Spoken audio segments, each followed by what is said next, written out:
Hello and welcome to Maiden, Matriarch with me, Louise. My guest today is Eric Kaufmann, academic and author of many books, including a new one called Taboo, How Making Race Sacred Led to a Cultural Revolution.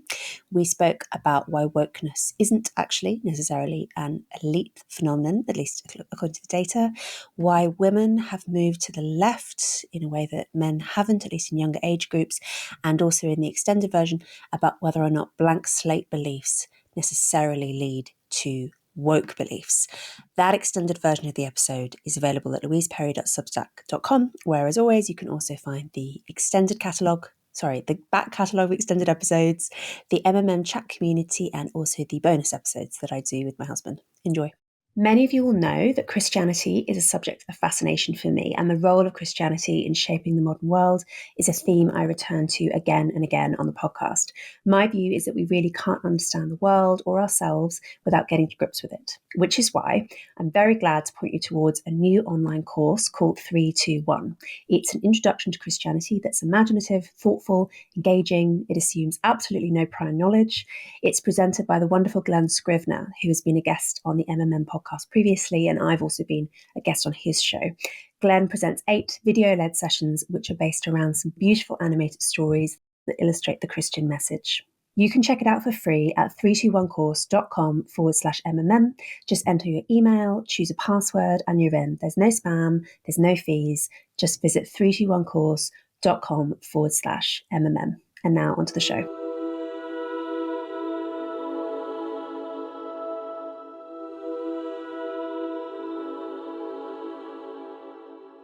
Okay, Eric, I wanted to start. I don't normally do this, but I thought it was a very succinct little phrase that you used in the introduction to summarize your argument. So I want to start there in asking you to explain this sentence from your new book, which is, I maintain that modern liberals, not radicals, are largely responsible for our current malaise. Could you explain your reasoning there?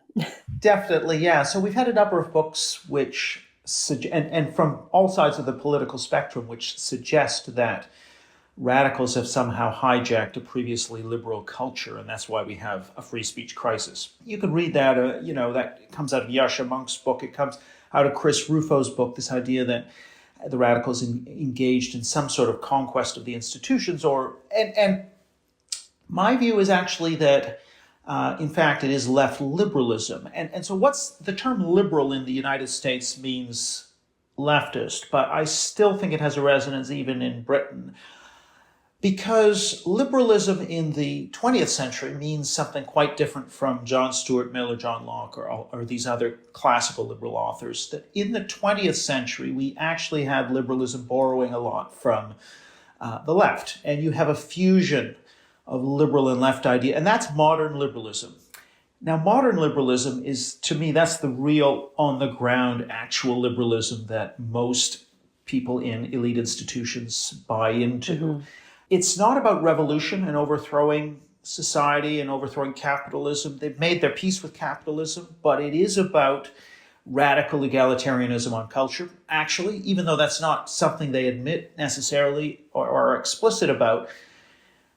In effect, they're okay with this creed moving to a radical place on culture. And what I'm arguing about in the book is essentially is that the majority of academia is this soft left liberalism, and those people have quite a strong demand for a narrative that centers guilt, compassion, and fear of fascism. Mm-hmm. As I'm going to leave that kind of broadly defined, fear of sliding back into essentially a white supremacy where women are in the home and homosexuals are in the closet, and that kind of slippery slope narrative. If we give an inch on that stuff, we'll be back to the bad old days. So these are sort of the lineaments of not a revolutionary worldview, the Weather Underground, Black Panther that Chris Rufo talks about. That's not really what's driving this as much as this more simple emotional identity of being a liberal, which is about, you see majorities as bad and minorities as good. You're very attentive to etiquette, taboos, and that's what drives your behavior. So it's a demand side, it's how the messages are received. So a critical race theory message on liberal ears will elicit a lot of sympathy because there's a lot of fertile soil there. There's a strong demand for those ideas. Yeah, it's pushing on an open door. And so, I Yeah, mean, so, yeah, Foucault, whoever have had some influence maybe, but really it's because they have the audience ready and waiting. It wasn't difficult for these radicals to get a receptive audience. yeah, and I guess a way I've just sort of hit on this more recently, and is if you there's a contrast in social science between sort of top-down models of behavior and emergent or bottom-up complexity theory models. So the top-down model is the Communist Party. There's a doctrine, a hymn sheet. Everybody's going to be taught that hymn sheet, and the more people you convert to that way of thinking, the more you take over the society from the top down. All the minions reflect the same worldview as the leader. That's not, in my view, how woke spreads, or really what explains its radicalization to a large extent. To a large extent, I see it more as a bottom-up phenomenon. If you think about a flock of birds, there's no bird that has the master plan. The master plan is not in the head of all the birds. What it is it's a set of very simple rules that each bird follows. It stays a certain distance away from other birds. If a predator attacks, it moves out of the way. So there are a few simple rules, and out of that simplicity emerges these complex patterns. Similarly with a market, and what's required in these complex systems is a simple rule. It might be the price signal in a marketplace.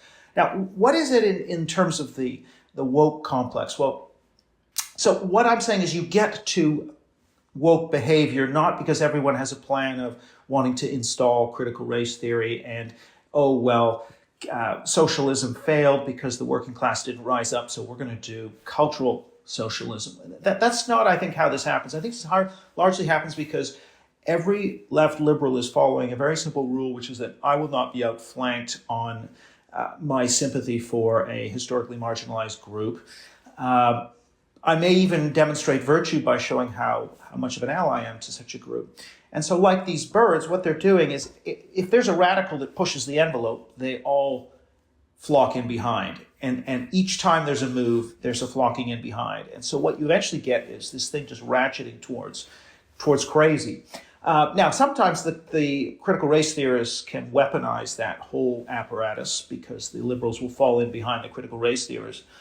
But at other times, the liberalism itself can drive this process. So I think if you look at affirmative action, for example, essentially quotas for race, for gender, or if you look at political correctness, neither of those things stem from cultural Marxism of any kind.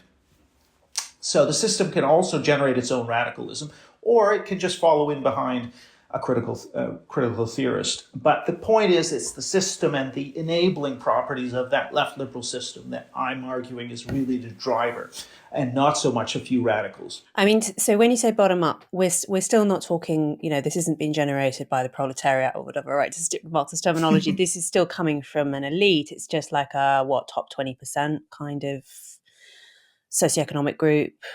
It's not designed by anyone. There's no committee, but it's not coming from the bottom of society, right? Well, yes. I think that's true to some degree. I think it's true that these things are more intense in elite institutions. But I think it's a mistake to think that this is strictly a class phenomenon, actually. I mean, you have got some relatively poor, even not well-educated people who are pretty favorable. I mean, if you look at the survey data, you'll have plenty of people who don't have those qualifications who are pretty woke. Education level, income level are not the strongest predictors of woke attitudes. And so I think that there's more to it. Yes, of course, these things are more intense in elite environments, but I'm not as convinced that this is a sort of class signaling device. I think that comes in once the values become the esteemed values in society and the pivot of the moral order. Then yes, they become prestigious and people herd behind them for prestige reasons. But I don't think that's the driver, if I were to say. Interesting. Contra Henderson and Goodwin. Yeah. Is it possible? So one thing that I have wondered and written about is if actually there are really two main things going on within wokeness, which come under the same banner, but actually are quite different. One is based to be simplistic. One is the gender stuff and one is the race stuff. And actually, the people who favour those things are quite different in that you can have, well, so generally these sort of, I don't know, Ivy League white women that we're talking about, the sort of classic Right. woke people, Right. they favour both. They're woke in both ways. But you can also find people across the socioeconomic spectrum, particularly ethnic minorities, who are signed up to the race stuff, but not to the gender stuff, actually, who are signed up to BLM, say, but not to trans activism or whatever. Do you think that distinction is helpful? I think it is helpful. I mean, these are two major fronts in the culture war, of course. Let's call them crudely critical race theory and radical gender ideology. The only thing I would say, however, is that on the gender stuff, you have a number of strands. You've got radical feminism, you have, the LGB without the T. Mm-hmm. So there's still this issue around, I mean, I know it's no longer as much of an issue, but there's still the homosexuality question, and then you've got the trans stuff. Now, within that, you've got a certain amount of tension, at least among certain elite thinkers. I don't think it translates as well to the mass, but so you have those sets of issues, and then you're right. So then the race stuff, if that takes in, Israel, Palestine, if it takes in indigenous, if it takes in immigrant, a whole bunch of categories, then I think that's another major bucket. But this all revolves really around who are the sacred totems in the system. I still think the racial totems, Black, Indigenous, sort of are the highest up the totem pole, with trans, gay, women a little lower down. I think there is a sort of a hierarchy. So, for example, I would predict that, it would be easier for Black feminists to split a feminist movement than for females to split a Black identity movement or Indigenous movement. Because of that, there's a higher point score for. I still believe that race is higher up the sacredness than sexuality or gender. Yeah, I think historically that has generally proved to be true. Do you have any theory as to why? Is it because there's this extra support for the race element of it outside of the elite, or was something else going on? Well, I just think these fixations arise historically as a result of events on the ground. The first thing that kicks this off, which I mentioned in the book, in a way, the civil rights movement is kind of the big bang of our moral order. The race taboo, which emerges very suddenly in the mid-'60s, and I talk about Shelby Steele's book, White Guilt, because he lived through segregation as a Black American, and he talked about how the cultural power visibly, palpably shifts from white people to Black people in their interactions, in terms of who has to kowtow to who in the moral order. I think that was just such a pivotal moment, a sort of critical juncture, and that sort of set the table of our moral order around. So now that sacralization of race is really the sun around which our entire moral order revolves. Now, of course, that sacred magic has been borrowed first by radical feminism and then latterly by the trans movement and the gay rights movement, or let's say. And they have a certain amount of sacredness, but I don't think they have as much as the original. And so that's sort of my theory of it. These things are quite contingent and historical. And also these groups, politically, Black people can organize, that they could have an impact on the culture. If we take a group such as people who are mentally ill or not very intelligent, their ideological use and their political utility is lower because they have less organizing capacity. Their stories are not circulated. They don't live as much in the culture. So I think myths and symbols from these movements are also very important in reproducing the whole moral order that we live in. Yeah. And I think also that intra-ethnic solidarity tends to be stronger than intra-sex solidarity. Like it's people feel more of a, well, I mean, you probably quote these numbers in your book. I forget now, but the fact that actually white liberals don't really have any intra-ethnic solidarity. Like white liberals generally dislike their racial group, but other racial groups tend to quite clearly and vocally favour their own group. And so it's fairly easy to sort of encourage people to organise on those lines. I don't think women really have that. It's not, apart from, you will occasionally hear feminist rhetoric to this effect. But the idea that women all have this kind of unifying feminine energy which binds them together, I just think is not true. I don't think people function like that. Look at how few women identify as a feminist. Yeah.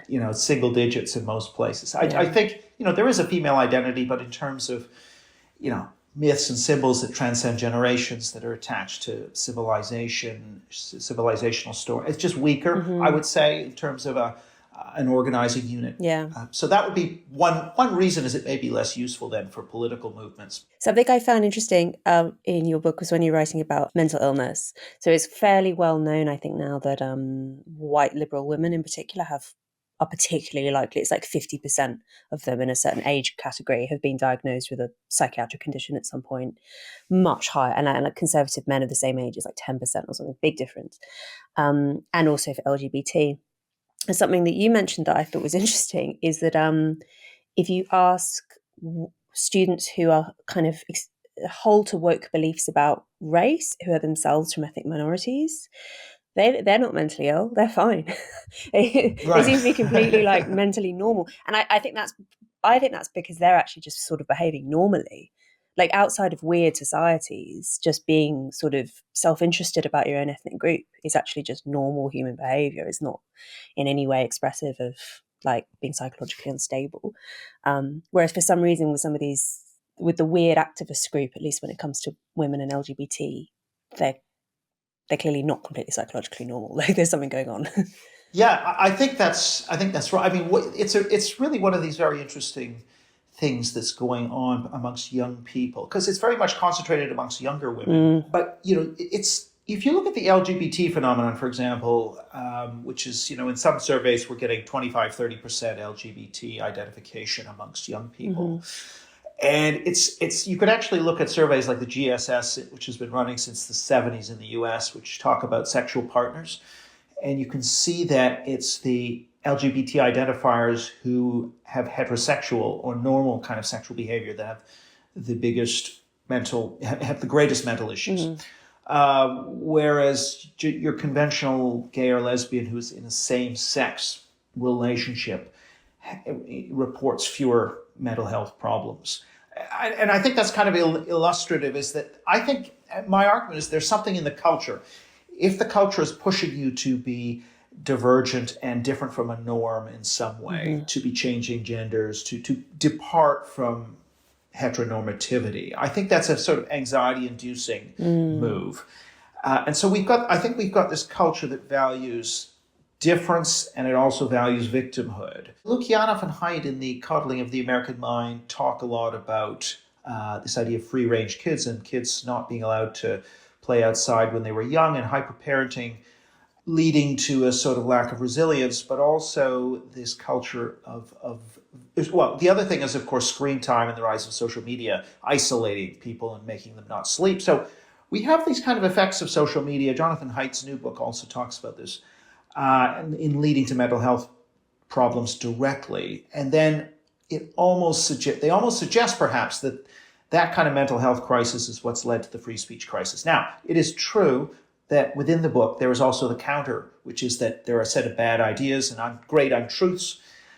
And that's sort of more of an ideological explanation, which comes out of, there's a sociology of emotions literature, which says that the culture tells us which emotions to turn on and off, and culture's in the driver's seat, not psychological drives. And so the culture is telling you to essentially lean into your victimhood, suppress your desire for self-reliance, for example. And so I guess my argument is very much the sociological one, that it's the sociology of emotions, and the ideas are really telling us how to think and feel about particular stimuli in the environment. And it's not so much these direct effects of social media and hyper-parenting that are important. So there's just a slight different emphasis there. That does runs quite counter to the sort of the standard narrative that that has become quite dominant in this analysis.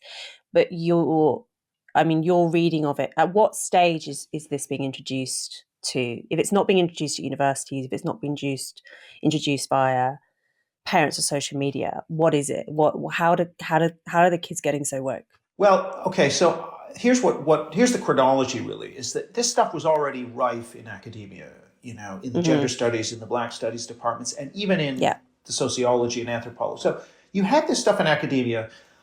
The reason social media is important is not because it isolates people, makes them mentally ill. I mean, that may be happening as well, but is because it transmits these ideas, the sort of radical ideas from campus to the press.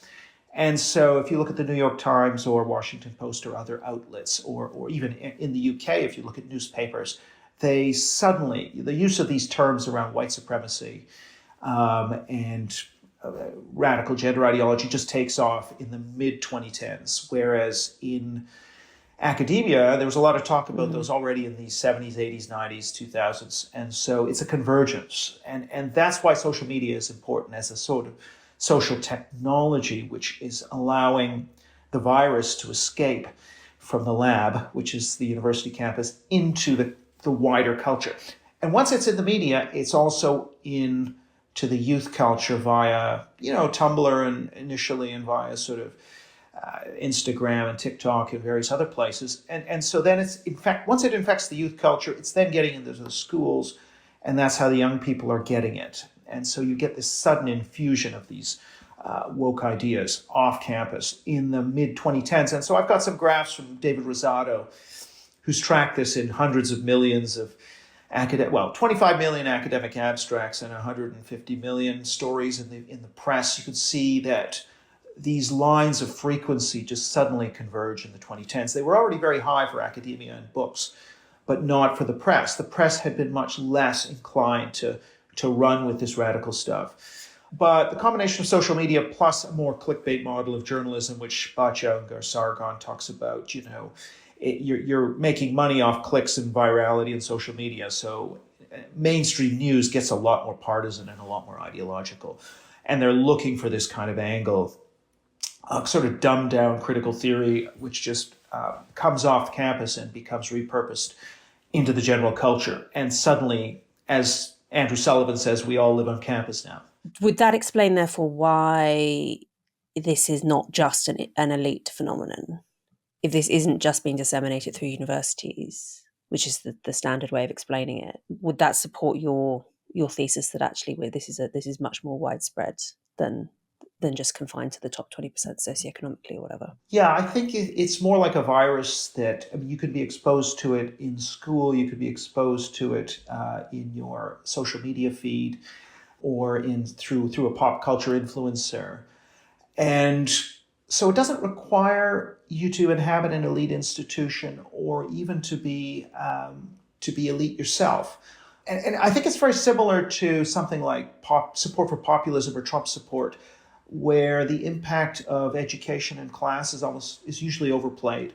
You have a lot of, white college educated people who vote Trump. It's like 50-50 almost. Not quite 50-50, but there are a lot of college educated Trump voters, and there are a lot of non-college educated woke people, actually. Now, that's not to say there are more people who are university educated who are woke than who are non-university educated and woke. But all I'm trying to say is this is not as cut and dried a class phenomenon as many people are arguing. I would argue it's maybe got more to do with psychological disposition. I mean, certainly when it comes to support for populism, it's very much psychology number one.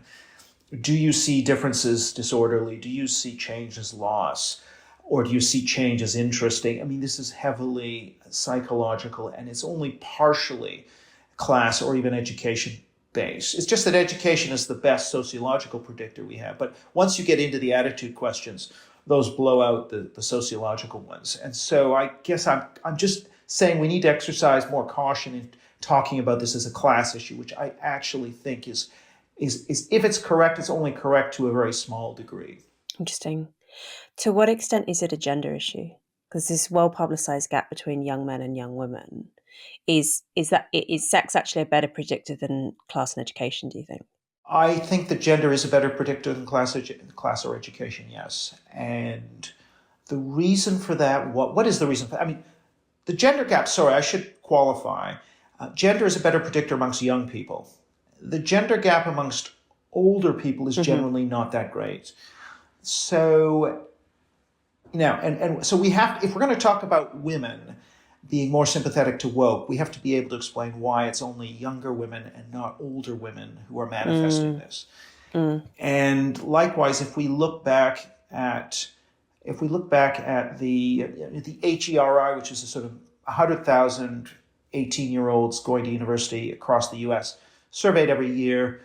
Since 1970, we can see, women were more conservative than men in 1970 amongst 18-year-old students. And it's only after about 2004 that women start to become more liberal, as the Americans would define it, than younger men. And now that's up at 14 or 15 points, the gap. So it's become a very big gap. And one of the things we need to try and explain is what's happened to women. So that's why I'm more skeptical of the biological type of explanation. It's hard to explain a change with a constant. So the biology is constant, but the attitudes, the gender gap has increased amongst young people. Now, the way I would explain that is that women are more likely to fall in behind a community norm, less likely to be contrarian. Mm-hmm. So if the community norm that they're getting in schools and in the media is the good person always has compassion for the historically marginalized and is always fighting against the oppressor, if that's the values that they're getting, then they're going to uphold those values. If the values they're getting is you should be religious and patriotic, then they're going to uphold those values. And so I think that explains it. Even something like empathy. Empathy doesn't actually tell us very much. You can be empathetic very selectively. Empathetic for white women who are being menaced by the scary black man in the pre-civil rights South. That was a narrative. And so women would feel for the white women who were being menaced, supposedly, by predatory black men. So that's where their empathy was being directed. Alternatively, their empathy could be directed towards the black men being persecuted by the law enforcement. So it's the culture which tells you where to focus your empathy, which targets to focus on. And so I think you can only explain the gender gap through some kind of a cultural change, which is that the communal values have shifted in the direction of historically marginalized groups being seen as victims. And therefore, that's what you do if you're a good person. And more women, I think, are willing to abide by these kinds of community norms than men. It's interesting, there was a study of Andover College, which is one of the elite prep schools in the US, which had I think like an 85% coverage of the student body. So very complete sample. And you could just see these vast differences between men and women in there, or young, these are sort of high school age people, in terms of their view of feminism, of affirmative action, of being left and right, within an elite environment. And I just think that's more boys rebelling to some degree. I mean, obviously, a dispensation which the dispensation is currently not valuing masculinity very highly, so clearly there's less of an interest for boys to follow in behind this. But I don't think this is just self-interest. Women are like 50% more likely, young women are 50% more likely than young men to want trans women to have access to female spaces, sports, shelters, etc. That's not easy to explain on the basis of female self-interest. Yeah, I agree. So there's a narrative which you see fairly often on the right, that women are just dispositionally more prone to being leftist. But that doesn't work historically because, as you say, I mean, one, this gender gap is only among young women. It only emerged quite recently. And also there are just so many historical examples of women being fulsome supporters of conservative or right-wing movements. It's possible maybe that the left has become more feminine in some sense, that the current leftist ideology is better suited to women's disposition than was, say, the leftism of the 1960s or earlier. I'm minded. Oh, so can I tell you my theory? Yes, My theory is that I agree with everything you say about women generally being more conformist, and particularly young women. I think this is really a young women phenomenon. Like a 20-year-old woman is quite psychologically different from a 60-year-old woman in important ways. And this drive towards orthodoxy and so on, and not being contrarian is really mostly a young woman phenomenon. I think it's that young women in particular tend to be more religious, and they're particularly more religious than their male counterparts, and they're particularly more religious when the religion in question is Christianity. Like Christian women are a lot more pious than Christian men. Like they pray more often, they go to church more often, they believe more deeply, etc. I think that progressive, it's not original to say that it kind of functions like a religion, wokeism. I think it does, and I think what it does that's particularly attractive to young women is it scratches a lot of the same itches that religion scratches.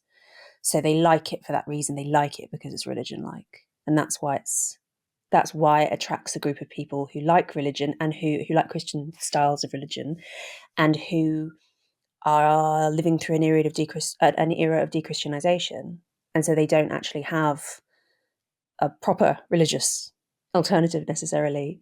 I mean, obviously there are examples of people who are both. There are plenty of churches that are super woke and whatever, particularly in America, but generally we're talking about quite a secular cohort who are being drawn to this. And I think that's my theory. There are other factors too, but I think that's my leading theory as to why we see the gender gap that we do. God, yeah, that's an interesting one, because you're absolutely right that women are a lot more religious, especially in Christian societies. They're attending at much higher rates. The only caveat I would say, and of course in the book I also go into this relationship between religiosity and wokeness, and essentially you don't find a relationship between the two, in the sense that you have people who, on surveys, for example, if you say, I'm a religious person, or even if you're a born-again Christian, that doesn't predict being less woke if, and it's a big if, you are, let's say, a Democrat and you identify as liberal. Now, so it seems that where religion sort of and woke are antagonistic is not so much, it's more that being Christian inclines you to be more likely to be Republican or more likely to be a conservative in Britain, for example.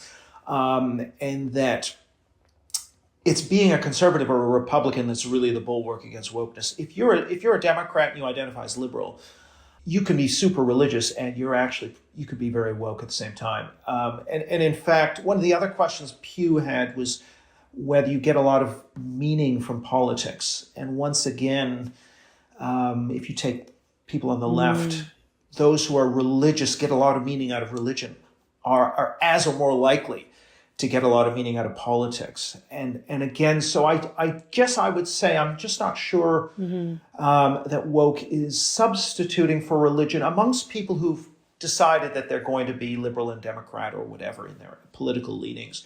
I don't think the religion insulates them any longer. It seems to only insulate you at an earlier stage. If it prevents you from becoming a liberal or Democrat, then yes. Britain is a little different. Britain, there's a bit more evidence that identifying as a Christian, even if you're on the left, does seem to be associated with being less woke. So maybe there's a different relationship in different countries. So I think you're right that women have this greater need, or younger women, for religiosity. I guess the question we have to explain is why this change. We've had some societies like America where there's been a recent rapid secularization amongst younger people that's taken place since the 1990s, early 1990s. But in Britain and in much of Europe, let's say, in Britain, certainly that secularization had taken place already to a very great extent. And you already had a pretty non-religious young population decades ago, which hadn't gone in this direction. And now you could always argue that the kindling had built up and it just was, they were waiting for somebody to light the match. But I'm kind of more of the view that, I would say that to the extent woke is like Pentecostalism, it's emotional. It's about feeling a belief system, and it's not a Calvinist style systematizing, Marxist style systematizing. To that extent, it fits women well. But of course, you've got romantic nationalism and other kinds of emotional belief systems which are on the right, which don't seem to have a very strong, or don't seem to have as strong a female following. So I guess I'm still inclined to kind of think that what's gone on is that women's empathy has been channeled towards new targets in a way. And trans, by the way, is another one of those targets, which is one of these things. So to some extent, that's going against women's interests. But Still, they seem to be falling in behind this ideology. And I still put that down to a kind of conformity amongst younger women. And maybe women sort of rebel later in life. I don't know. Yeah, I mean, I certainly agree on women's empathy being channeled in this direction, and also this conformity thing. It just ends up being quite question begging. Where as you say, women's empathy can be channeled in all sorts of different directions, and some of which would be anti-woke. Like crime is such a classic example. Like, why is women's empathy channeled towards criminals and not towards victims on the left? It's really perverse, Right. actually, but that is what ends up happening. And similarly, women being conformist, I think that's true, but also, why would this become the reigning orthodoxy that they would conform to? I mean, I honestly don't know the answer. It's a really interesting puzzle. And why would it coincide with dechristianization? And there's clearly just something cataclysmic that's happened in the last 60 years. And we're seeing it maybe reaching some of its logical conclusions. Because as you say in the book, and I completely agree, a lot of these ideas, they go back a long way. This isn't like it's just suddenly arrived. The seeds of these ideas go back a century or more. Yeah, I mean, that's right. I mean, because really what we're talking about is an extremism of three ideological strands. One is egalitarianism, the other is humanitarianism, and the third one is a certain variant of liberalism, which is about liberation from tradition and the present. Those three ideas, which did a lot of good. I mean, one has to admit that these things were accounted for a lot of human progress. We don't do cruel punishments because humanitarianism. Steven Pinker makes that point. So these ideas, maybe part of this is that they're a victim of their own success. That during their productive phase, they yielded a lot of marginal benefit for mankind, and now there's a falling rate there's diminishing returns, and they've gone past an optimum point and overreached. And we're living through that overreach. But the myths that built up during the period of success are so dominant that they're memory holding their failures, right? And so they have developed a cultural system which kind of covers up their errors now, but they're well into the zone of well past an optimum point. Yeah, this is like the sweet spot theory of liberalism. I mean, the problem I suppose I have with that, I think Douglas Murray's image is you pull into a station and like you're almost there, and then, oh no, you sort of overshoot and like slam into the buffers. I guess the problem I have with that is I think the analogy that Adrian Vermeule has used in print is that if you can imagine sort of late 20th century liberal ideas as the chrysalis from which wokeness sprung, right? The hideous insect, I think he describes it, has sprung. Like, in some sense,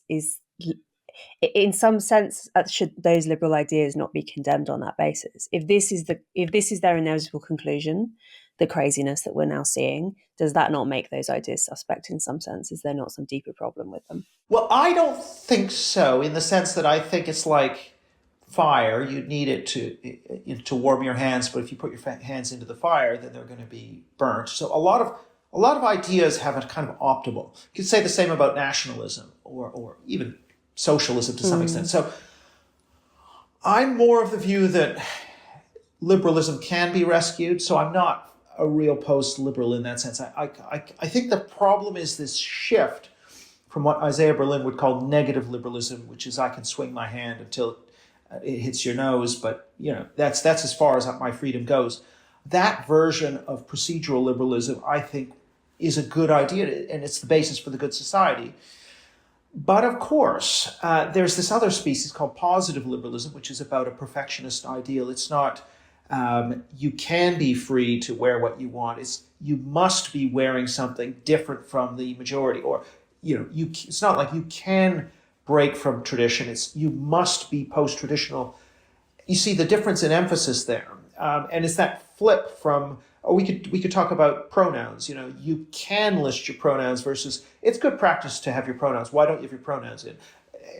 And that's the difference I'm talking about. Is I think what happened with liberalism is you had an admirable toleration, which then flips into something more conformist, that you must be rejecting tradition in order to be a kind of virtuous, free individual. And that's the mistake. I think it's okay to have some emphasis on autonomy, as part of the good life. But I think that what we see is too much of this movement from negative to positive liberalism. So I still think we can have a reformed liberalism where we can scale back and roll back some of that modernist antinomian kind of compelled individualism and move to a situation that's more sustainable. So you can have a certain conservatism in the culture and civil society coexisting with a liberal structure, which allows dissent, nonconformity, but doesn't compel it.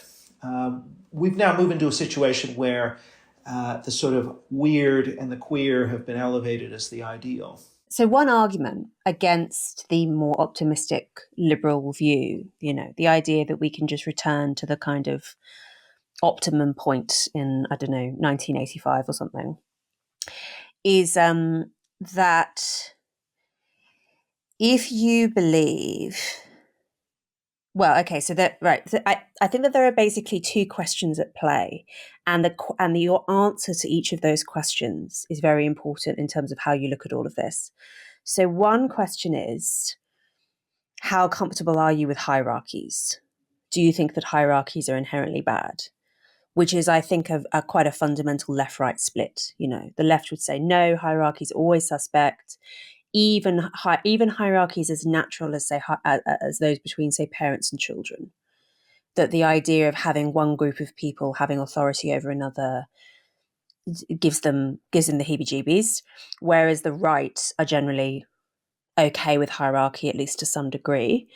The other question is, do you think that the different outcomes that we see between different groups, whether they be men and women, immigrant and non-immigrant, different ethnic groups, whatever, do you think that those are a consequence of nature or of nurture?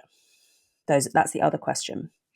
And I think that if your answer to the second question, so if your answer to the questions are, one, no, I don't like hierarchies, and two, I think the group differences are caused by nurture, if you're a blank slatist, I think you cannot help but become woke. I think that the logical conclusion of those two beliefs ends up at wokeness.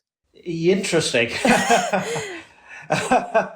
Whereas I'm not sure. So I think there are different versions of conservatism. So and also of wokeness. So you could make the argument that a lot of woke people believe in certainly an intellectual hierarchy between sort of quote unquote experts and those who are uninformed. And so it's not that they're opposed to all kinds of hierarchy. So elitism of a kind appeals to at least some. And maybe on some subjects. Yeah, and by contrast, I think national populist type conservatives are because of their anti-elitism, are somewhat more comfortable with, being opposed to certain kinds of hierarchies.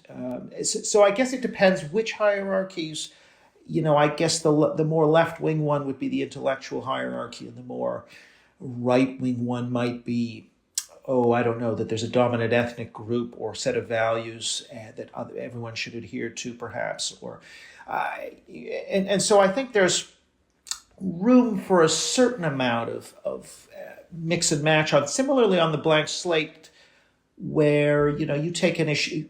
The woke people are very much blank slate on certain questions like race as a social construct, but then when it comes to gay, that's, born this way, right? Or trans. True. That's kind of, but a then trans soul. We don't see significant disparities. I think it's really the race thing where this comes up, right? So do you think it's bad? Question the first. Do you think it's bad that some ethnic groups earn more money on average than others? Question the first. And do you think it's possible that that kind of disparity could be explained by average innate differences between groups? Question the second. If you answer, I think it's bad and I don't think innate differences between groups exist, I think you can't help but become woke. I think that's the natural outcome of those two beliefs. Yeah, I think that you're right in a way that if you really think that the inequalities are wrong. I mean, you could, I'm trying to think this through. I mean, you could still believe, you could say, well, I don't think there are innate differences, but I accept that, you could be a more open-minded leftist, let's say, who accepts that, some groups arrived as immigrants in the country poor, and some arrived with a lot of capital, that's going to make some difference. That there have been historical accidents along the way, kind of thing.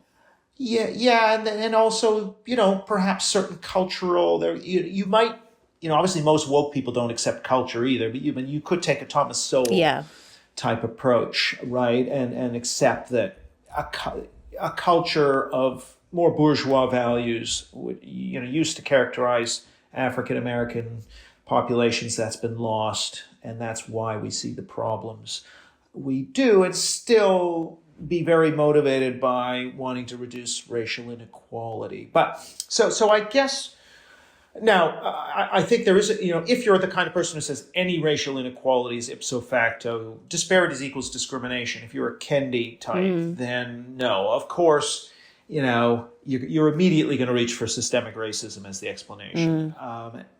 But if you're a bit more nuanced, and you can say, well, actually, there's cultural that's playing a role. There's, Coleman Hughes type, or Glenn Lowry, or that kind of type of person. Now, granted, they're anti-woke stuff, but I don't think they would necessarily believe that there are innate differences. But I think they would certainly think that there are dysfunctional cultural narratives and values that have somehow found their way into an African American community, and you could say the same for indigenous communities, for example. Yeah, so I think you can be anti-woke and take the view that you want to see a reduction in racial inequality, but it's not to do with innate ability, but it may have to do with certain historical events and accidents, and certain dysfunctional cultures that have built up, so anti-education, anti-saving, anti-bourgeois, as a result of different things. So the 1960s seems to have had a very negative effect on African Americans as a community, or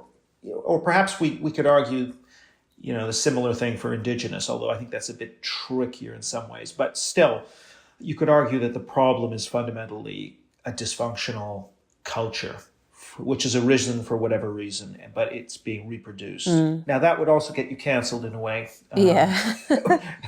You may, I guess, probably if you went and said it's genetic and black people have lower IQs, that's probably most cancelable. But even if you were to say that the culture is dysfunctional and that culture needs to go through some kind of a cultural reform movement before we're going to see these sort of narrowing of racial disparities, I think you'll probably get the Roland Fryer treatment or worse.